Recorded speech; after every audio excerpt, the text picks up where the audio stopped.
It's the end of another year, the end of another decade. Hong Kong racing will see in the new year with plenty of fireworks at Sha Tin, where the Chinese Club Challenge Cup is the feature race on a 10-race card. Here's what we've got in store for you on Hong Kong Direct today, and we're going to be looking back at some of the highlights, and there are plenty of them, from the last decade of racing. And the feature event on Sunday is the Chinese Club Challenge Cup. Will it be a proven group-level horse like Season's Bloom taking it out? Or is it going to be one of the young stars like Champions Way or Golden 60? We're going to find out very soon with our special guest, Adam Campton. Before we get to the Chinese Club Challenge Cup, Adam, welcome to the show. As racing fans over the last decade in Hong Kong, we've had some super horses take to the track, the likes of Ambitious Dragon, Able Friend, Beauty Generation, just to name a few. We've been pretty privileged with what we've seen at the races here. Yeah, thanks, Ed, for having me back on your show. It's good to be back. It has been an incredible decade. We've seen some incredible horses, genuine superstars of the turf in Hong Kong. Some of the horses you just mentioned and many, many more. Next decade's going to be even bigger and better. Let's hope so. A horse like Aethero could be the star of the next decade, potentially, from what he's shown us so far. As far as jockeys and trainers, memorable trainers title win for Dennis Yip, but overall, when you look at the stats, which we will look at later on, John Moore, John Size have perhaps carried on their dominance from the previous decade, but new faces in the jockeys' ranks have really taken over in the last half of this decade. Joe Moreira joining from Singapore, and Zach Purton, who came to Hong Kong in 2007, has really, in this last decade, taken his riding to a new level. Yeah, just like the horses, we've got some superstar jockeys and trainers over here. John Moore, John Size, Zach and Joe, especially Dougie White as well. What he did in Hong Kong pretty much changed the game, but Zach and Joe have gone to a new level lately, and John Size, well, what can we say about him? He's a very special trainer, and also Frankie Law's a new lad on the block who I'm very excited to see what he can do over the next decade as well. Absolutely. OK, well, we're going to be looking back at some of the memorable moments in the last decade of Hong Kong racing. Here are the thoughts from some of the big players. What are their memorable moments from 2010 through to the end of 2019?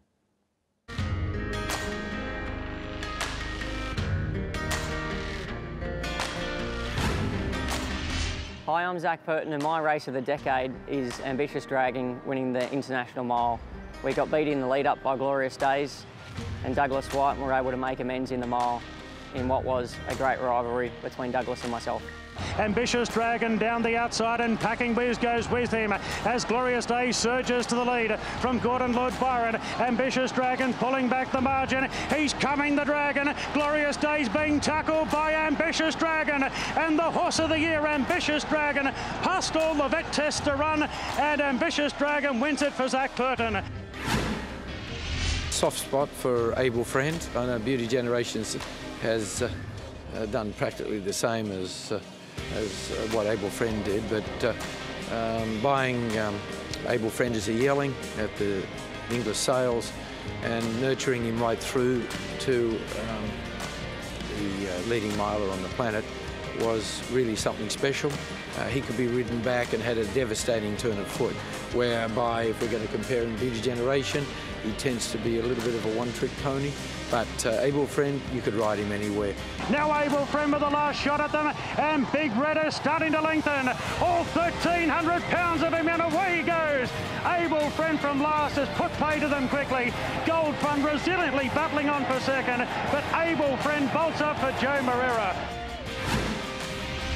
Hi, I'm Alan Aitken, and I'm a journalist and form analyst here in Hong Kong. And my race of the decade is the 2014 Hong Kong Derby. Well, this is the mouth-watering clash between Able Friend and Designs on Rome. Many thought that Designs on Rome had proved himself the better stayer and he would prevail, but they reckoned without a brilliant ride here from Joe Moreira on Able Friend. He's back in the field, he slices through the middle of the pack while Designs on Rome comes round the outside, and these two settle down to a tremendous last 200 metres clash. And in the end, probably it was correct. Designs on Rome did outstay Able Friend, but it was such a fantastic race. Designs on Rome coming down the outside, and Able Friend's got a split. This is what we've been waiting for. Designs on Rome, Dibiani the outside, Able Friend's bursting up the rails. It's Designs on Rome and Able Friend fighting it out. Designs on Rome with his head in front, he's edging away, and Designs on Rome wins the Derby by a length to Able Friend second, Dibiani third. They panelled the rest. I'd have to, it's not a hard choice, I'd have to go with the International Day when I won on both Glorious Days and Akid Mufid. You know, representing Hong Kong and winning two of them on a day was something extraordinary, to say the least. And a very special moment, but difficult to pick which one. Glorious Days coming into the race fresh. He's cutting back the margin. It's Gold Fun in front of Glorious Days. The outsider looms. Packing West going to third, but Glorious Days. Great training performance by John Size. Going in cold and winning the Hong Kong Mile. Glorious Days. Akid Mafid's trying to push out of a pocket. Cirrus Dezeg keeps him there. Military Attack. He's launching a final claim. Akid's off the fence. Here he comes. Akid Mafid rests the lead in the Cup, and Akid Mafid draws away to beat Tokai Halo. I'm Jenny Chapman. I'm the paddock analyst for the Hong Kong Jockey Club, and the race of the decade for me was without a doubt 2013. Lord Kanaloa. When he came into the parade, he was just an outstanding looking racehorse. Absolutely loved the look of him. He was so fluent, his coat was gleaming, and he was just the most athletic horse I've ever seen. He went on to win so convincingly, 3 wide, and he just did it tough, but he won by 5 lengths. I thought it was an outstanding performance, and it's no surprise he's gone on to be one of Japan's top stallions as well. Awada says go now on Lord Kanaloa, and the favourite dashes clearing the spread. Awada up and down in the saddle, but away goes Lord Kanaloa. He's going to make it back-to-back wins in the spread. He's swan song of racing. He's waving to the crowd, Lord Kanaloa. Away he goes. He's beaten Soul Power, has run second, an inch in front of Frederick Engels. I'm David Morgan, racing writer for the Hong Kong Jockey Club. My race of the decade is the 2014 Hong Kong Cup. It's a cracking race. Designs on Rome, Horse of the Year, faces up against Military Attack, the horse who deposed as Horse of the Year, and the two of them battle it down in a real ripping stretch run. Designs on Rome still 4 lengths behind them as Criterion bursts to the lead in the Cup. Military Attack, Designs on Rome running on. Archimedes further back, Criterion in front, but Military Attack descending on the scene. Designs on Rome the outside, he's in for the fight. Wow, they hit the line and Designs on Rome beat him. Yes, as an Australian, I was actually cheering on Criterion in that Hong Kong Cup for the Aussies, but worn down by Designs on Rome and Military Attack in a great race. So many great races there. When you look back, Adam, what's your highlight? What's your race of the decade? I'm going to go with the Thunder from Down Under, Chautauqua in the Chairman Sprint Prize. 2016, I thought I was lucky enough to be on course that day. I came over to Hong Kong for a couple of days to come over and watch him. I thought Tommy's ride and the way to get the horse fit and ready to go on the big day, I thought his win was absolutely incredible when he got back and just launched home over a very good field. That's definitely my race of the decade. First time in a long time that we've seen an Australian horse win in Hong Kong. You've got to go back to Falvalon before that, so it was a long time between drinks. That was super. It's one of mine as well, but overall, I'm going to go for Able Friend. I'll echo John Moore's sentiments about the horse as well too. He was an incredible horse, and when I took the job to come over to Hong Kong, was a horse that I was really looking forward to seeing. His first run after Royal Ascot was in the Premier Bowl, carrying 133 pounds, came from last, beat the likes of Gold Fun, Aero Velocity, Lucky 9, Amber Sky, proven Group 1 horses, and a performance that was rated as the best in the world for a sprinter. It was pretty incredible for him to do that as a sprinter when he was really a miler. He didn't just beat him too, he absolutely smashed his rivals. He was a sensational horse, a truly incredible horse. What he could do is a bit like Chautauqua, get back and just finish off like no other. I can't argue with you there.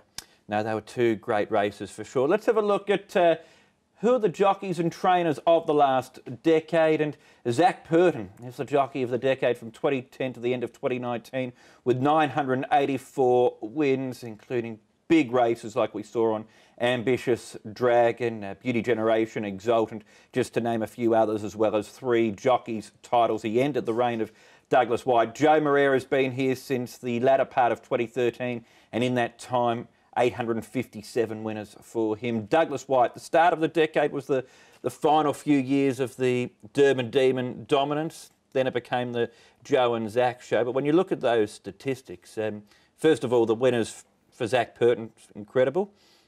Joe Moreira's strike rate's pretty good over a stretch of time like that. Sensational strike rate. They're both, Joe and Zach are incredible jockeys. I think what makes them so good is they just don't make many mistakes during a race. It's when doing the form, you look at barrier 14 on some jockeys and you do worry a bit where they're going to go, but when Zach and Joe are on the horses, they can weave some magic like no other.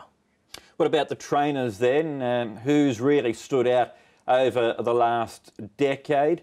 And it's John Size, who's won 6 trainers' titles in that time, as well as plenty of HKR races. John Moore, Derbies, HKR races, he's done it all, 596. Then Tony Cruz, Casper Founds, and Dennis Yip is in 5th spot there. Of course, he was champion trainer going back to, I think, 2012, 2013.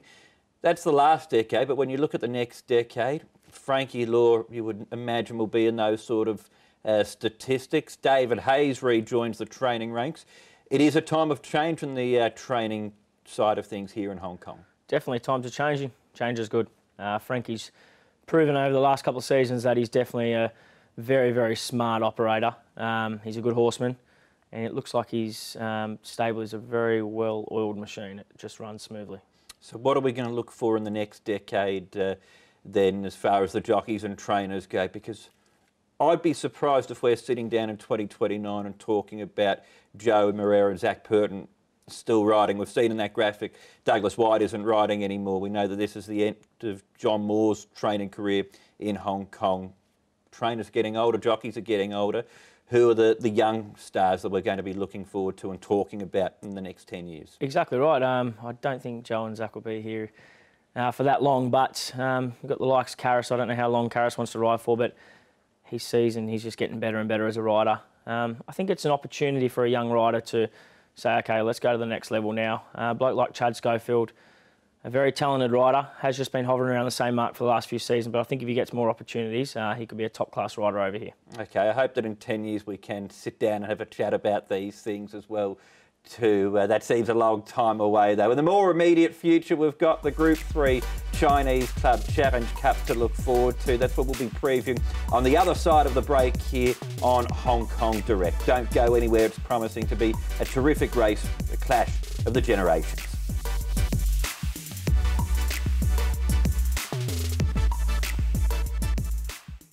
Great to have your company on this edition of Hong Kong Direct. Racing expert Adam Campton is our special guest on the show.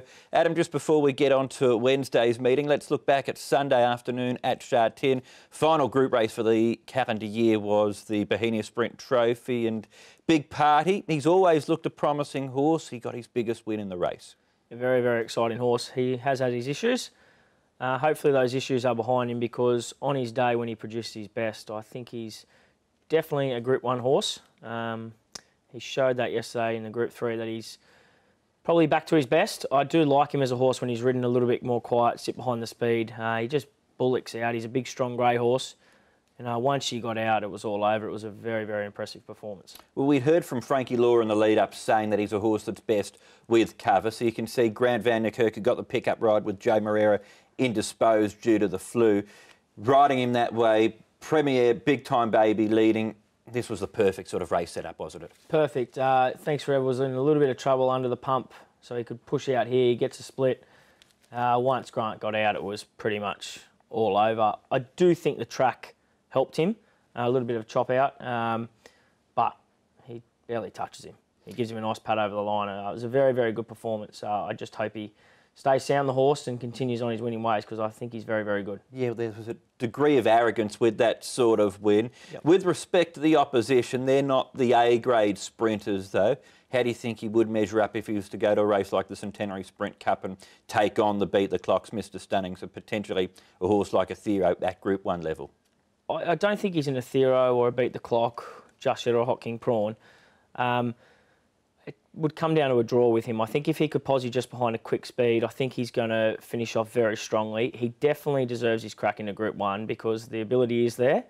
But in saying that, I wouldn't be shocked if he did win a Group 1 against those horses. OK, well, let's find out what Frankie Law had to say immediately after the race. Frankie, did that surprise you, just how comfortable that was? Yeah, a bit surprised. I think maybe the check ringing maybe gave him a big help. He's had a number of issues in the past, but are you confident that you've managed to get to the bottom of this horse and he can continue to improve? I hope so, because as I say, he got some injury, the back and then the knee, but at this moment everything's okay, and I need to look after him very carefully. What about the future for him? Will you go to the Group 1 at the end of January? Maybe, but need to talk to the owner first. Also need to have a look tomorrow morning, the horse, how's the horse. OK, so we'll stand by for further information in the coming days from Frankie Law regarding the future plans for Big Party, but he was certainly very, very good on Sunday. The feature event on Wednesday at Sha Tin is the Group 3 Chinese Club Challenge Cup. Seasons Bloom is a Group 1 winner of the Stewards Cup in 2018, and this season is already saluted at Group 2 level. Him and Kaying Star are both returning after racing on International Day. Northern Superstars returning to the races for the first time since February. Champions Way is out to make amends after a couple of disappointing performances. In fact, Hurdle's been in brilliant form this season, and Golden 60, like Champions Way, is another horse headed towards the 4-year-old series. So let's start off with those two. Golden 60, he's been perfect this season, 3 from 3. He's heading towards the 4-year-old series, the Hong Kong Classic Mile. He's been so impressive what he's done this campaign. His recent wins have suggested he's a star on the rise. He's a beautiful looking horse. I just love the way he gets back, pins his ears back and lets down. He stretches like a good animal. Vincent has a good association with the horse. He's definitely the one to beat in this race. From the good soft draw, no weight in his back. He's going to be charging home late. Champions Way, I'm happy to forgive him in his last couple of runs. He is a very, very talented horse. I just don't think John has had him wound up and ready to go. I think the chop out of the track, the wet track, if it stays wet on Wednesday, he's going to be very, very hard to beat. Would you want to see something, though, from a 4-year-old series point of view from Champions Way? Is it a sort of case you can give a couple of runs, but if he was to be below par on Wednesday, would you start to raise your eyebrows at where he's at? Yeah, definitely. I think he's going to run a much improved race on Wednesday. His recent trial suggested that he's back on target. As I said, the track's a big, big tick for him. I think he's a big watch in this race. OK, spoke at the top of the starter list about the top two. Seasons Bloom, Kaying Star, both raced on International Day, both well back in the sprint and the mile respectively. This is easier. Where do they come into things? Seasons Bloom, I thought his run was good in the sprint. He did have to go back. I thought his late sectionals were pretty good. He ran on strongly. Kaying Star was a little bit disappointing. Back to 1,400 metres. I think it's a big tick. He's a fit horse. Tony Cruz's stable's going well. I think if he gets his own lead, a soft lead in front, he'll be very, very hard to run down. We did see earlier on in the season he finished second to Beauty Generation in a similar sort of race, Group 3, 1,400 handicap conditions, and he finished second in a race where they ran track record time. So at his best, Kaying Star's good enough to be close in a race like this. He definitely has the ability. I just think I don't know if he is a horse that has to lead. I think if he can sit behind him and just, back one pair back on the fence, I think he's a horse that'll finish off strongly. He will be in the race for a long way, but I think Golden 60 with no weight will be the one running it past him. John Moore's got a couple of interesting horses, encouraging, who broke the 1,400 metre track record set by Beauty Generation a couple of starts ago when he won. I thought he was good last time over the mile. Good standing, disappointing in the same race, but both horses have trialled nicely at Chung Fa leading into this. Yeah, good standing was disappointing last start, but I think his run before that, he had to, carry up the fast pace behind, encouraging. I thought his effort was very good. Back to Chung Fa, I really like that John's taken him there for a little breather. Recent trial was very good. I think good standing is going to be a big price. I think he's going to run a huge race. OK, so Golden 60 to win. If you're playing for value, would you be going with good standing as your value pick? Yeah, definitely. Champions Way deserves to probably be a good price. With Joe on board, we probably won't get the good price, but yeah, Champions Way and good standing for the exotics. OK, to race the joy and fun, Sterling City, Little Bridgeville won before going on to overseas glory, so it'll be very interesting to see where these horses go. But fascinating race coming up on Wednesday. It's the feature of a 10-race card. It's yours, race 7 at 3:20 Hong Kong time. The coverage commences though at 11:45. The third meeting in a triple header for Sha Tin is on Sunday, and then on Wednesday next week we're back at Happy Valley, where we've got the only group race for the season there, the January Cup over 1,800 metres on Wednesday the 8th of January. But that's it for the show. Adam, Happy New Year to you. Let's hope it's a safe, happy, prosperous 2020. Outside of the big race on Wednesday, have you got a horse that we should be following, or even a horse for the new year that we should be following? Yeah, Wednesday's another good race. So the sprint race, of course, is a good race. There's a lot of speed in it, as we just said. I think Water Diviner, even Little Dragon General at big odds could be charging home late. Horse to follow for the new year. I can't go past Athero. Hopefully he bounces back to his best, and I think if we do see him at his best, he'll be taking out the Group 1 in January. I know you're the leader of the Athero fan club, so you'll have the banners and everything ready to go whenever we next see him at the races. That's it from us here, though, on Hong Kong Direct. Happy New Year to you. Thanks to Adam Campton, our special guest, for joining us. We're going to leave you on the show by looking back at the most recent edition of the Chinese Club Challenge Cup. John Size and Joe Moreira teamed up to score with Conti. As to its Pingwu Spark, Conti, and More Than Lucky looking to drift closer to the rail there just behind the speed. Nothing I Like More came next from Winner's Way, Born in China. Romantic Touch back over on the inside from What Else But You, and Beauty Only is the last one. Inside the 1,000 metres, taking aim. He's in front. He might be just a fraction keen. He leads a length and a half on Pingwu Spark second. California Whip third down on the inside, followed by More Than Lucky a length away fourth. Conti, he's under his own steam, travelling very well fifth. A length and a half Ratton, just a little bit keen in the centre of Nothing I Like More. Winner's Way down on the rail, followed by Born in China, Romantic Touch, What Else But You, and Beauty Only is looking to circumnavigate them round the outside as they come inside the 500 metres, and they square up for the run home. Taking aim in front, leading over Pingwu Spark. Here comes Conti. He's steaming down the middle of the track. More Than Lucky behind them, Ratton, followed by Winner's Way, California Whip, Beauty Only from the rear. Conti, he's ranged up, taken over. Ratton's in hot pursuit, as too is More Than Lucky, but he's got the engine of a Rolls Royce inside an A380 frame, and Conti wins over More Than Lucky. Ratton third.